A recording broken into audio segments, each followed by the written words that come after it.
collection बेसे collection खालामो गैया आङो फाननोनो हायाखै मानि कालेक्सन खालामबाय थायो नोंसालाय जों जेबो मिथिया बेफोरखौ कालेक्सन जात्रा जायाखैमोनलै बाबुमोन खालि जात्रा जायाखै सानसेमानि फानबाय आपेल फानबाय आंगुर फानबाय आरो मानो जात्रा जायाखै जाबावखो कालेक्सन हट जल्दी लांदोलै न बै आपेला थाइसेयावलाय न जालांदो नोंसोरो फट' कालेक्सना आयु माने कालेक्सन जाखो कालेक्सन बिदिनो सामफ्रोमबो हरनांगौ आयु आंनाव दा खबरियानो जाथाराखै फिसाफोर माखौ हरनो आंलाय गैयाहाय नै ना गोरानखौ दासो खेंलाबाय नागिरदों आङो ओइ बुरि बेफोरखौ जेबो बाहाना खालामनाङा माथो खालामबावो बाल फिसाफोर आयु गावथारबा गावथारलांथारदोहाय फिसाफोर आंखौ माखौथ' हरनांगौ जाखो आंलाय गैयानो हरनो जेबो नांथाराखै जा दं बेखौनो हर हाबाब 10 थाखाल' फैसा दंथारा नोंनि जल्दी लाबो फिसौफोरनि मेथाइ लांथारनांगौ आंहा गैया नै बेल'थार मा खालामबावनांगौ जाखो मा रागा कालेक्सन हा हरखिसो खाथा सोर बिलाय मा बिलाय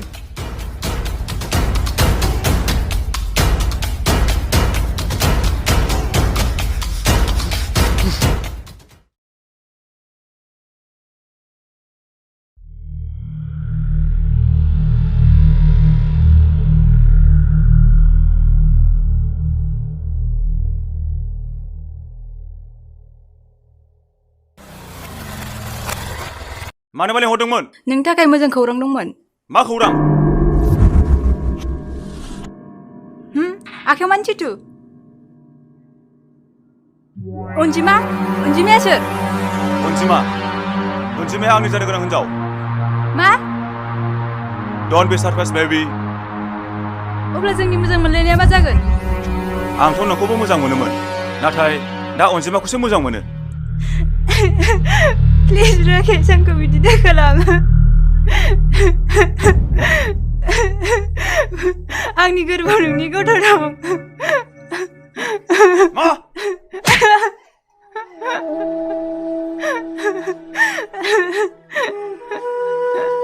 नों बायदि सिख्लाखौ आं मोजां मिथिखागौ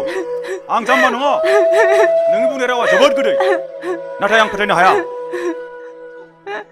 पापी नों बायदि मानसिया संसाराव जायगा मोना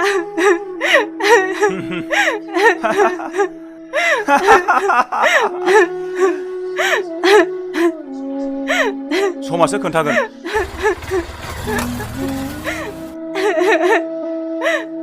नों थिगखौनो बुंदों राकेश सम फैबासो मिथिगोन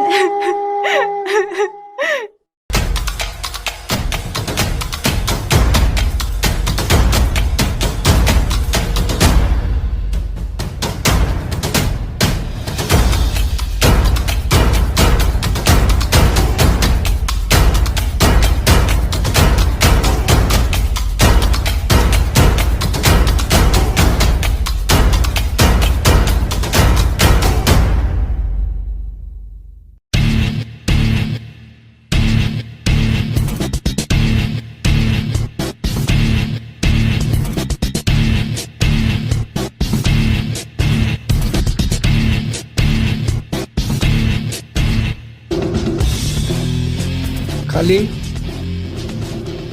खामानिफ्रा मोजां सोलिदोंना औ खामानिया नोंथां बुंनाय बायदि मोजाङै सोलिगासिनो दं नोंथाङा जेबो जिंगा दासि आरो बे मोसाखर'आ सिलिंखार जानो बारा सम गैलिया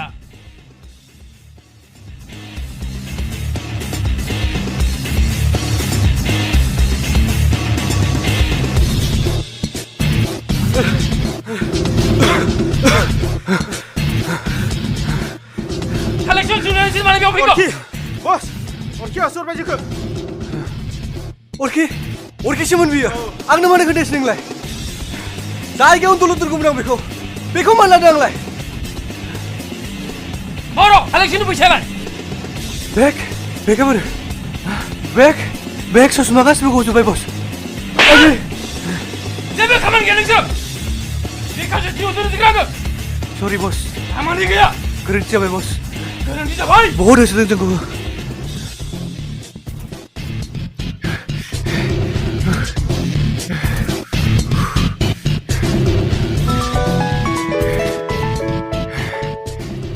हेल' अनजिमा अरखि नों आंखौ दानो लोगो हमफै अके आं थांगौ